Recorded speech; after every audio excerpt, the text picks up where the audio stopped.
5টা আয়াত 5 ধরনের ব্যথা থেকে শিফা।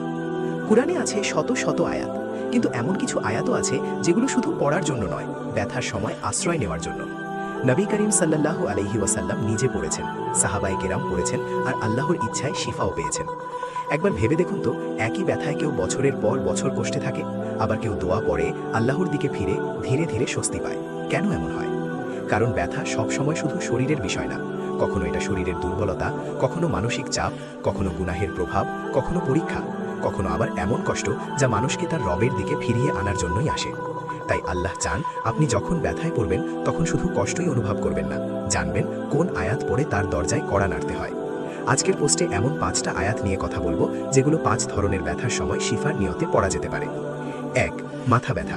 যখন মাথা যেন ফেটে যাচ্ছে, সকাল থেকে মাথা ধরেছে, কাজে মন বসছে না, ওষুধ খেয়েছেন তবু আরাম মিলছে না, মাথা ভারী লাগছে, চোখ জ্বালা করছে, শরীরটাও অদ্ভুত অস্থির লাগছে। আয়েশা রাদিয়াল্লাহু আনহা বর্ণনা করেন, নবী করিম সাল্লাল্লাহু আলাইহি ওয়াসাল্লাম যখন ব্যথা বা অসুস্থতায় ভুগতেন তখন সূরা ফালাক ও সূরা নাস পড়ে হাতে ফু দিতেন, তারপর শরীরে মাসেহ করতেন। সাহিহ মুসলিম 2192। কুল আউযু বিরব্বিল ফালাক মিন শাররি মা খালাক। উচ্চারণ: কুল আউযু বিরব্বিল ফালাক মিন শাররি মা খালাক। অর্থ: বলুন আমি আশ্রয় চাই ভোরের রবের কাছে, যা তিনি সৃষ্টি করেছেন তার অনিষ্ট থেকে। সূরা ফালাক 1-2। কিভাবে পড়বেন? সূরা ফালাক ও সূরা নাস 3 বার করে পড়ুন। 2 হাতে ফু দিন, তারপর মাথা, কপাল ও ঘাড়ে হাত বুলিয়ে নিন। চাইলে চোখ বন্ধ করে একটু স্থির হয়ে বসে থাকতে পারেন। কখন পড়বেন? মাথা ব্যথা শুরু হলেই পড়ুন, বারবার পড়তে পারেন। ঘুমানোর আগেও পড়ুন। অনেক সময় ঘুমের ঘাটতি বা অস্থিরতার কারণেও মাথা ব্যথা বেড়ে যায়। আয়াত 2। পেট ব্যথা, গ্যাস, আলসার, খাওয়ার পর অস্বস্তি। পেটে মোচড় দিয়ে ব্যথা করছে, খাওয়ার পর পেট ফুলে যায়, গ্যাস হয়, কখনো বমি বমি লাগে। এই ধরনের কষ্ট মানুষকে বাইরে থেকে যতটা না ক্লান্ত করে, ভেতর থেকে তার চেয়েও বেশি ভেঙে দেয়। আল্লাহ তাআলা বলেন, ওয়া ইদা মারিত্তু ফাহুয়া ইয়াশফিন। উচ্চারণ: ওয়া ইদা মারিত্তু ফাহুয়া ইয়াশফিন। অর্থ: আর যখন আমি অসুস্থ হই তখন তিনি আমাকে সুস্থ করেন। সূরা শুআরা 80। এই কথাটি ইব্রাহিম আলাইহিস সালামের। কত সুন্দর ভরসার কথা। রোগ আসতে পারে, কষ্ট আসতে পারে, কিন্তু শিফা একমাত্র আল্লাহর কাছ থেকেই আসে। কিভাবে পড়বেন? 1 গ্লাস পানির ওপর এই আয়াত 7 বার পড়ে ফু দিন, তারপর সেই পানি পান করুন। চাইলে পেটে হাত রেখে 7 বার পড়তে পারেন। কখন পড়বেন? খাওয়ার আগে বা পেট ব্যথা শুরু হলে পড়তে পারেন। নিয়মিত পড়লে অন্তত অন্তরটা এই ভরসায় ভরে ওঠে, আমি একা না, আমার শিফা আমার রবের কাছেই আছে। আয়াত 3। হাঁটু ব্যথা, জয়েন্ট পেইন। যখন চলাফেরাই কষ্টকর হয়ে যায়। হাঁটুতে ব্যথা, সিঁড়ি দিয়ে উঠতে কষ্ট, সকালে উঠে মনে হয় হাত পায়ে শক্তি নেই।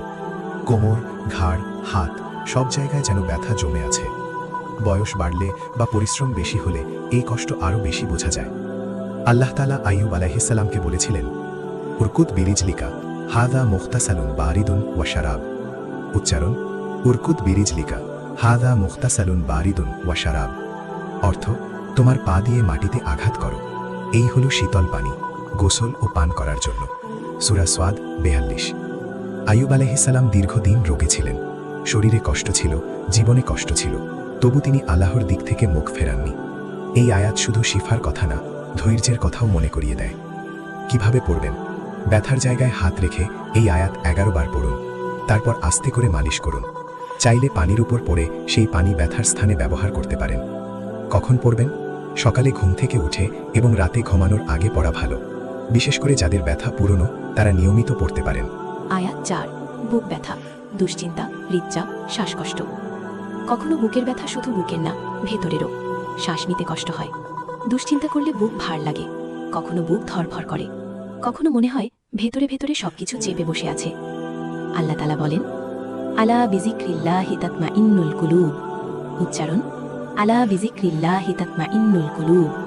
অর্থ: জেনে রাখো, আল্লাহর জিকিরেই অন্তর প্রশান্ত হয়। সূরা রাদ 28। এই আয়াতের গভীরতা এখানেই। সব ব্যথার ওষুধ সবসময় বাইরে থাকে না। অনেক ব্যথা শুরু হয় অন্তর থেকে, আর অন্তরের শান্তি আসে আল্লাহর স্মরণে। কিভাবে পড়বেন? বুকে হাত রেখে এই আয়াত 33 বার পড়ুন, তারপর ধীরে ধীরে গভীর শ্বাস নিন। সঙ্গে সুবহানাল্লাহ 33 বার, আলহামদুলিল্লাহ 33 বার, আল্লাহু আকবার 33 বার পড়তে পারেন। কখন পড়বেন? যখন বুক ভার লাগবে, অস্থিরতা হবে, শ্বাসকষ্ট অনুভব করবেন, তখন পড়ুন। ফজরের পর নিয়মিত পড়লেও উপকার হতে পারে। আয়াত 5 দাঁত ব্যথা। যখন ব্যথায় রাত কাটে না। দাঁতের ব্যথা অনেক সময় ছোট ব্যথা মনে হলেও শুরু হলে মানুষ বুঝতে পারে এটা কত কঠিন কষ্ট। রাতে ঘুম আসে না, এক পাশ থেকে আরেক পাশে ফিরতে হয়, কিছু খেতেও কষ্ট হয়, মনে হয় একটু আরাম পেলেই বাঁচি। নবী করিম সাল্লাল্লাহু আলাইহি ওয়াসাল্লাম বলেছেন, যে ব্যক্তি রাতে সূরা বাকারার শেষ 2 আয়াত পড়বে তার জন্য এই 2 আয়াতই যথেষ্ট হবে। সাহিহ বুখারী 5008। আলেমগণ বলেছেন, যথেষ্ট কথার ভেতরে আছে সুরক্ষা, হিফাজত এবং কষ্টে আল্লাহর পক্ষ থেকে সহায়তা। আমানার রাসূলু বিমা উনজিলা ইলাইহি মির রাব্বিহি ওয়াল মুমিনুন। উচ্চারণ, আমানার রাসূলু বিমা উনজিলা ইলাইহি মির রাব্বিহি ওয়াল মুমিনুন। অর্থ, রাসূল ঈমান এনেছেন যা তার রবের পক্ষ থেকে তার কাছে নাজিল হয়েছে, আর মুমিনরাও। সূরা বাকারা 285। কিভাবে পড়বেন? সূরা বাকারার শেষ 2 আয়াত 285-286 পড়ুন। হাতে ফু দিয়ে যেদিকে ব্যথা সেদিকের গালে হাত রাখুন। চাইলে পানির ওপর পড়ে কুলি করতে পারেন। কখন পড়বেন? দাঁত ব্যথা শুরু হলেই পড়ুন, বিশেষ করে রাতে ঘুমানোর আগে অবশ্যই পড়ুন। 5টা আয়াত এক নজরে। 1 মাথা ব্যথা, সূরা ফালাক প্লাস সূরা নাস 3 বার মাথায় মাসে। 2 পেট ব্যথা, ওয়া ইদা মারিত্তু ফাহুয়া ইয়াশফিন 7 বার পানিতে পড়ে পান। 3 জয়েন্টের ব্যথা, উরকুদ বিরিজলিকা 11 বার ব্যথার জায়গায় হাত রেখে। 4 বুক ব্যথা, আলা বিদিক্রিল্লাহি তাতমাইন্নুল কুলুব 33 বার প্লাস তাসবিহ। 5 দাঁত ব্যথা, সূরা বাকারার শেষ 2 আয়াত গালে হাত রেখে পড়া। আর সবকিছুর মূলে আছে আল্লাহর এই ঘোষণা, ওয়া নুনাজ্জিলু মিনাল কুরআনি মা হুয়া শিফাউন। অর্থ, আমি কুরআনে এমন কিছু নাজিল করি যা শিফা। সূরা ইসরা 82। একটা কথা মনে রাখুন, এই 5টা আয়াত শুধু ব্যথা কমানোর উপায় না, এগুলো আপনাকে আল্লাহের সাথে আবার সংযুক্ত হওয়ার পথও দেখায়। কারণ মানুষ যখন ব্যথায় পড়ে তখন তার সবচেয়ে বেশি দরকার হয় রবের দরজায় ফিরে যাওয়া। ওষুধ খাবেন, ডাক্তার দেখাবেন, এগুলো অবশ্যই করবেন, কিন্তু অন্তরে এই বিশ্বাসটাও রাখবেন শিফা আল্লাহর হাতে। ওষুধ মাধ্যম, আরোগ্য দানকারী তিনি। মনে রাখবেন, 5টা আয়াত 5 ধরনের ব্যথা, কিন্তু একটা জিনিস সবখানেই এক, বিশ্বাস।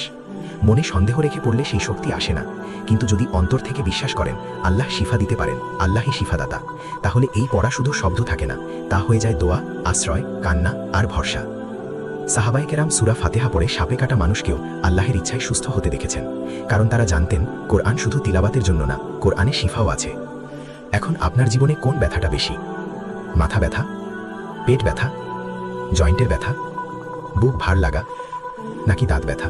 আল্লাহ তাআলা আপনার প্রতিটি কষ্টে শিফা দান করুন। কুরআনের সাথে আপনার সম্পর্ক গভীর করুন, আর ব্যথার সময় আপনাকে তার দিকেই ফিরিয়ে নিন। আমিন। আপনার এখন কোন ব্যথা আছে? 5টার মধ্যে কোন আয়াতটা আপনার সবচেয়ে বেশি দরকার? কমেন্টে লিখুন।